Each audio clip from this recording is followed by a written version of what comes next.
Assalamu alaikum warahmatullahi wabarakatuh. My name is Rizman Bhatt and I'm a teacher at High Boys Higher Secondary School, Hill. This is for class 10, subject science, and my today's topic is covalent compounds of carbon and catalation. तो आज हम देखेंगे covalent compounds of carbon. तो हमने परसों कल ये हमने पढ़ा कि जो ये कार्बन है, कार्बन टेट्रावेलेंट होता है, 4 बॉन्ड्स बनाता है. तो कार्बन सिर्फ कोवेलेंट बॉन्ड्स बना सकता है. वो भी हमने देखा कार्बन क्यों सिर्फ कोवेलेंट बॉन्ड्स ही बना सकता है, क्योंकि उसके पास जो इलेक्ट्रॉन गेन करने की, इलेक्ट्रॉन लॉस करने की जो पॉसिबिलिटी है वो रूल आउट होती है. ठीक है ना. तो एक ही पॉसिबिलिटी इस कार्बन के पास अब ये है कि ये इलेक्ट्रॉन शेयर कर सकता है, ये सिर्फ कोवेलेंट बॉन्ड्स बना सकता है. ठीक है ना. तो अब हम देखेंगे कुछ एग्जांपल्स जिसमें जो ये कार्बन है ये कोवेलेंट बॉन्ड्स बनाता है. तो पहले हम देखेंगे मीथेन CH4. अगर हम मीथेन की बात करेंगे, जो ये कार्बन है ये टेट्रावेलेंट है, तो इसमें 4 वैलेंस इलेक्ट्रॉन्स है. तो एक बार फिर देखते हैं. कार्बन एटॉमिक नंबर है 6, तो कन्फिगरेशन है 2 और 4, तो 4 वैलेंस इलेक्ट्रॉन्स इसमें हैं.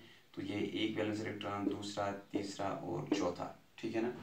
तो यहाँ से इसके पास अब 4 हाइड्रोजन है. तो हाइड्रोजन से ये एक हाइड्रोजन के साथ एक कोवेलेंट बॉन्ड बनाएगा, तो 4 के साथ. इसका मतलब है कि इसको स्टेबल करने के लिए 4 हाइड्रोजन की दरकार है. तो यहाँ से आ गया एक हाइड्रोजन अपना इलेक्ट्रॉन लेके, एक हाइड्रोजन अपना इलेक्ट्रॉन लेके, यहाँ से और एक हाइड्रोजन अपना इलेक्ट्रॉन लेके, और एक हाइड्रोजन अपना इलेक्ट्रॉन लेके. तो यहाँ पे बन जाएगा CH और it is CH4 methane. CH4 methane जिसका निक नेम है मार्श गैस. Marsh gas. ठीक है ना. तो ये है इलेक्ट्रॉन डॉट स्ट्रक्चर किसकी? मीथेन की. कैसे कार्बन ने मीथेन बनाया. ऐसे ही हम और एक एग्जांपल लेते हैं, कार्बन डाइऑक्साइड की. कार्बन डाइऑक्साइड की अगर हम कार्बन डाइऑक्साइड की बात करेंगे, तो ये है कार्बन हमारे पास, ये है एक ऑक्सीजन, ये है दूसरा ऑक्सीजन. तो कार्बन के पास कितनी वैलेंस इलेक्ट्रॉन है? 4. तो यहाँ पे 2, यहाँ पे 2 हो गए 4. ऑक्सीजन पे कितने हैं? ऑक्सीजन पे है 6 वैलेंस इलेक्ट्रॉन्स. हमने देखा है ऑक्सीजन के बारे में पढ़ा है. ऑक्सीजन का एटॉमिक नंबर है 8, तो कन्फिगरेशन है 2 और 6. इसका मतलब है 6 वैलेंस इलेक्ट्रॉन है ऑक्सीजन में. तो ये है 2, 2, 4, 4, 2 हो गए 6. ठीक है ना. ऐसे ही 2, 2, 4, 4, 2 हो गई 6. इसका मतलब है यहाँ पे 2 इलेक्ट्रॉन पेयर शेयर होते हैं. तो ऐसा करने से फिर ये इस ऑक्सीजन का ऑक्टेट कंप्लीट हो जाएगा. ऐसे ये है 4, 2, 6, 2, 8 ऐसे ऑक्सीजन का. तो कार्बन का भी ऑक्टेट कंप्लीट हो गया. 4, 4, 8. इसके पास भी आएंगे 8 इलेक्ट्रॉन्स, इसके पास भी आएंगे 8 इलेक्ट्रॉन्स. तो ऑक्टेट कंप्लीट हो जाएगा. ये है कार्बन. इसका मतलब है यहाँ पे डबल बॉन्ड बनेगा, 2 बॉन्ड्स बनेंगे, यहाँ पे भी 2 बॉन्ड्स बनेंगे. तो यहाँ पे बच जाएगा ये lone pair of electron, lone pair of electron. मैंने आपको पहले ही बताया कि जो इलेक्ट्रॉन पेयर बॉन्डिंग में हिस्सा नहीं लेता है अमंग द वैलेंस इलेक्ट्रॉन्स, वो कहलाएगा लोन पेयर ऑफ इलेक्ट्रॉन्स. तो यहाँ पे 2 लोन पेयर ऑफ इलेक्ट्रॉन है, यहाँ पे 2 लोन पेयर ऑफ इलेक्ट्रॉन है. ठीक है ना. तो ये जो स्ट्रक्चर है ये है इलेक्ट्रॉन डॉट स्ट्रक्चर किसकी? कार्बन डाइऑक्साइड की. तो अगर हम दिखाएंगे electron dot structure carbon dioxide की, ये है कार्बन. तो यहाँ पे 4 इलेक्ट्रॉन है बीच में ऑक्सीजन के साथ, यहाँ पे भी 4 इलेक्ट्रॉन है, ये है ऑक्सीजन. अब यहाँ पे एक इलेक्ट्रॉन पेयर, यहाँ पे एक इलेक्ट्रॉन पेयर, यहाँ पे एक इलेक्ट्रॉन पेयर, यहाँ पे एक इलेक्ट्रॉन पेयर. ठीक है ना. बेहतर ये है कि इनको हम दिखाएंगे रेड कलर से. तो ये है 2 लोन पेयर. यहाँ पे जो ये है इलेक्ट्रॉन डॉट स्ट्रक्चर किसकी? कार्बन डाइऑक्साइड की. इलेक्ट्रॉन डॉट स्ट्रक्चर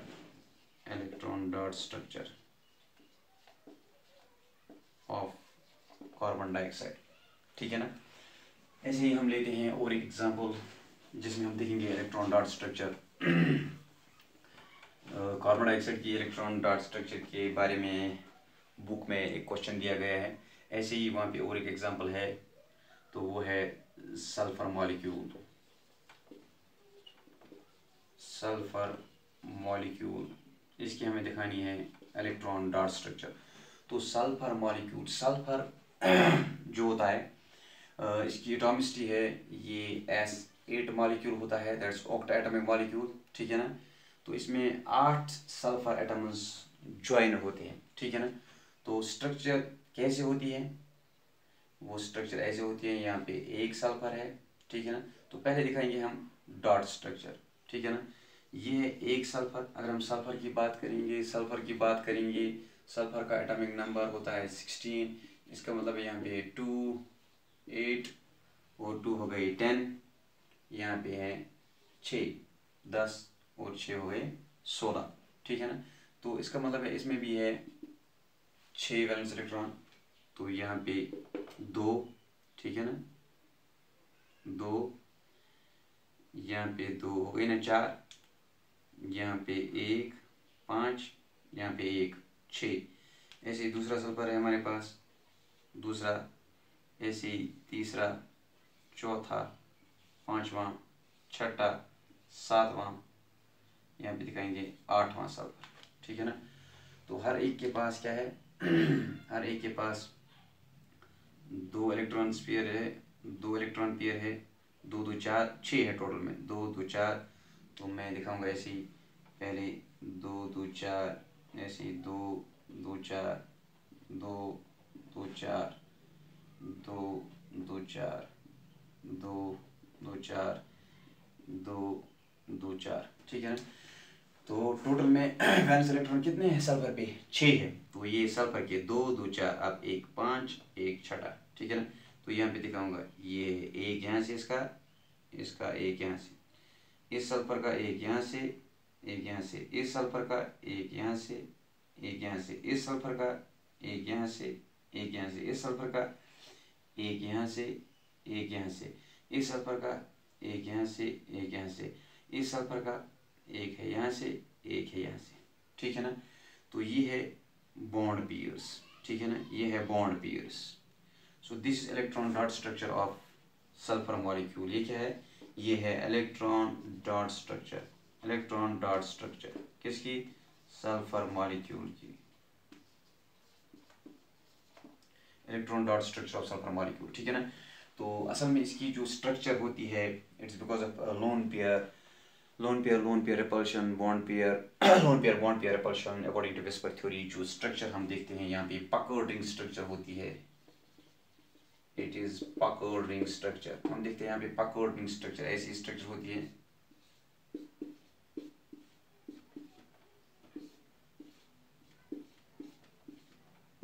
ये है स्ट्रक्चर ऑफ S8, ठीक है ना, ये एसिड की स्ट्रक्चर। तो आपके बुक में जो क्वेश्चन है regarding the sulphur molecule, that is the electron dot structure, sulphur molecule की इलेक्ट्रॉन डॉट स्ट्रक्चर है, ठीक है ना। तो आपको क्या करना है, पहले आपको दिखाना है लोन पेयर ऑफ मॉलिक्यूल्स। तो एक सल्फर पे 6 वैलेंस इलेक्ट्रॉन है, तो जैसे मैंने दिखाया यहाँ पे 2, यहाँ पे 2 हो गए 4, एक ऐसे हो गए 5 6, ऐसे 2 2 4 5 6, ठीक है ना। तो ये जो इलेक्ट्रॉन पेयर है यहाँ पे ऐसे बॉन्ड बनेगा, ठीक है ना, ऐसे भी हम दिखा सकते हैं। यहाँ पे बॉन्ड बनेगा, यहाँ पे बॉन्ड बनेगा, ऐसे ही सिंगल बॉन्ड बनेगा यहाँ पे भी, यहाँ पे भी, यहाँ पे भी, ठीक है ना। So this was regarding the sulphur molecule, इसके इलेक्ट्रॉन डॉट स्ट्रक्चर। अब हम चलते हैं आगे, तो हम देखेंगे और एक एग्जाम्पल, दैट इज एस्टालीन। हम देखेंगे और एक एग्जाम्पल, दैट इज एस्टालीन। हम देखेंगे और एक एग्जाम्पल, दैट इज एसिटाइलिन। एस्टाइलिन, जो ये एस्टाइलिन है, ये है C2H2। इसमें 2 कार्बन है, ये एक कार्बन, ये है दूसरा कार्बन, ठीक है ना। अब एक कार्बन में कितने वैलेंस इलेक्ट्रॉन है, 4 है। एक कार्बन में कितने वैलेंस इलेक्ट्रॉन है, 4 है। अगर हम ऐसे दिखाएंगे, यहाँ पे 2, यहाँ पे 2 हो गए 4, यहाँ पे 2, यहाँ पे 2 हो गए 4। तो यहाँ पे 2 हाइड्रोजन है, ठीक है ना। अगर इस साइड में एक हाइड्रोजन दिखाएंगे, ठीक है ना, इस साइड में भी एक हाइड्रोजन दिखाएंगे, उसका इलेक्ट्रॉन, इसका मतलब है यहाँ पे एक इलेक्ट्रॉन बच जाएगा, ठीक है ना। तो इसमें टोटल इलेक्ट्रॉन्स जो है ये आएंगे 4 2 6 और 1 7, 8 इलेक्ट्रॉन्स आएंगे। तो ऐसे तो इसका ऑक्टेट कंप्लीट नहीं होगा। तो अब ये इलेक्ट्रॉन भी यहाँ पे शेयर होता है, ये इलेक्ट्रॉन भी यहाँ पे शेयर होता है। तो जो अब इलेक्ट्रॉन डॉट स्ट्रक्चर यहाँ पे है, ठीक है ना, वो हमें ऐसे दिखानी है। ये कार्बन, ये है दूसरा कार्बन, इसके 4 इलेक्ट्रॉन ऐसे दिखाएंगे, 1 2 3 और एक 4। ऐसे इसके 4 इलेक्ट्रॉन, 1 2 3 और एक यहाँ से 4। अब यहाँ से एक इलेक्ट्रॉन है तो 2 हाइड्रोजन यहाँ पे है, तो यहाँ से आएगा एक हाइड्रोजन अपना इलेक्ट्रॉन लेके, यहाँ से है दूसरा हाइड्रोजन अपना इलेक्ट्रॉन लेके, ठीक है ना। तो बेहतर ये है कि इनको हम रिप्रेजेंट करेंगे डॉट से, ठीक है ना। तो ये क्या है, ये है इलेक्ट्रॉन डॉट स्ट्रक्चर किसकी, एसिटाइलिन की। ये है एसिटाइलिन की, एसिटाइलिन की क्या, electron dot structure, electron dot structure किसकी, एसिटाइलिन की। अगर हम अब इस स्ट्रक्चर बनाएंगे तो वो है C ट्रिपल बॉन्ड C, यहाँ पे आएगा, यहाँ पे H, यहाँ पे H, लीनियर स्ट्रक्चर होती है इसकी, ठीक है ना। तो ऑक्टेट देखेंगे, यहाँ पे 3 3 6 और 2 हो गया इस कार्बन का ऑक्टेट कंप्लीट। यहाँ पे 3 3 6, 3 3 6 और 2 हो गए इस कार्बन का ऑक्टेट भी कंप्लीट, ठीक है ना। तो ये थे कोवलेंट कंपाउंड्स किसके, कार्बन के। कुछ एग्जांपल्स हमने डिस्कस किए, इनका जो इलेक्ट्रॉन डॉट स्ट्रक्चर है वो हमने देखा। अब हम देखेंगे कैटेनेशन, जो टर्म है कैटेनेशन ये क्या है, ठीक है ना। कैटेनेशन टर्म क्या है, मान लीजिए मेरे पास एक, हम लिखते हैं टर्म, कैटेनेशन टर्म क्या है। मान लीजिए मेरे पास एक एलिमेंट है, एलिमेंट ए है मेरे पास, ठीक है ना। तो इस ए में ये क्षमता है कि ये अपने दूसरे ए के साथ ऐसे कंबाइन हो सकता है, तो बना सकता है ये चेन्स, ठीक है ना। तो इस प्रॉपर्टी को हम बोलते हैं कैटेनेशन। इसकी ये प्रॉपर्टी कि ये अपने जैसे जो एटम्स है अपने ही एटम्स के साथ कंबाइन होके लॉन्ग चेन्स बनाता है, तो इसकी इस प्रॉपर्टी को हम बोलते हैं कैटेनेशन। तो कैटेनेशन हम लिख सकते हैं, it is the self linkage property of an element, it is the catenation, it is the self linkage property of an element, it is the self linkage property of an element to form long chains, to form long chains, ठीक है ना। अगर हम बात करेंगे तो ये जो प्रॉपर्टी है कैटेनेशन, सबसे ज्यादा किस में हम कैटेनेशन देखते हैं, and the only answer is carbon. Carbon में हम सबसे ज्यादा कैटेनेशन देखते हैं अमंग ऑल द एलिमेंट्स, ठीक है ना। तो इस वजह से जो ये कार्बन है ये लॉन्ग चेन्स बनाता है बिकॉज ऑफ कैटेनेशन, ठीक है ना। तो हम बहुत सारे ऑर्गेनिक कंपाउंड्स फिर बाद में देखते हैं, ठीक है ना। तो अगर हम कार्बन की बात करेंगे, कार्बन की बात करेंगे, अगर हम बात करेंगे ऑक्टेन की, जो इम्पोर्टेंट कॉन्स्टिट्यूएंट होता है पेट्रोल का, ऑक्टेन की, वो होता है C8H18। इसका मतलब है इसमें 8 कार्बन्स आपस में ज्वाइन हुए हैं, ठीक है ना। ऐसे ही अगर हम स्टार्च, हमारे पास कुछ पॉलीसेकेराइड्स होते हैं, स्टार्च होता है, सेलुलोज होता है, इनमें जो कार्बन नंबर जो होता है वो 100 से भी ज़्यादा होता है, हंड्रेड्स में, हंड्रेड्स ऑफ कार्बन्स, ठीक है ना। किसमें, स्टार्च और सेलुलोज में, ठीक है ना। स्टार्च सेलुलोज पॉलीसेकेराइड्स होते हैं, तो इनमें जो कार्बन का नंबर है 100 से भी ज़्यादा होता है। इसका मतलब है कि कार्बन के पास जो आपस में ज्वाइन होने की जो क्षमता है सबसे ज़्यादा है, ठीक है ना। तो ऐसे ही ये कार्बन जो है इसके पास जो प्रॉपर्टी है कैटेनेशन की, इसकी वजह से ये लॉन्ग चेन्स बनाता है। ये कार्बन जो है लॉन्ग चेन्स बनाता है। अब ये जो चेन्स बनाता है ये स्ट्रेट भी बना सकता है, ऐसे ये कार्बन स्ट्रेट चेन्स बना सकता है ऐसे, ये है straight chain, straight chain carbon की, ठीक है ना। ऐसे ये ब्रांचेड चेन बना सकता है,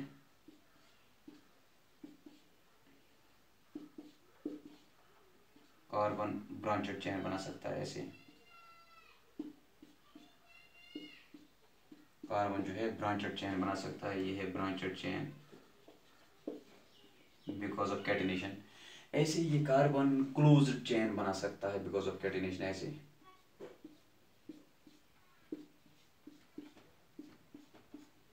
बिकॉज ऑफ कैटेनेशन ये क्या बना सकता है, क्लोज्ड चेन, ऐसे। So it can also form closed chain, ठीक है ना। जैसे ये है 6 कार्बन वाली क्लोज्ड चेन, ऐसे ये 3 कार्बन वाली क्लोज्ड चेन भी बना सकता है, ठीक है ना। 3 कार्बन वाली, 4 कार्बन वाली क्लोज्ड चेन भी बना सकता है, 4 कार्बन वाली क्लोज्ड चेन, ठीक है ना, 4 कार्बन वाली क्लोज्ड चेन, ठीक है ना।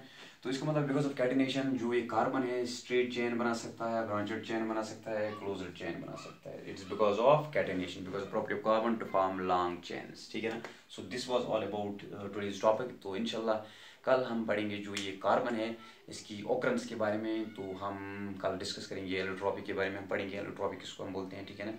तो हम देखेंगे ग्रेफाइट, डायमंड एंड बकमिंस्टर, फुलरिंग, ठीक है ना। Thanks for watching.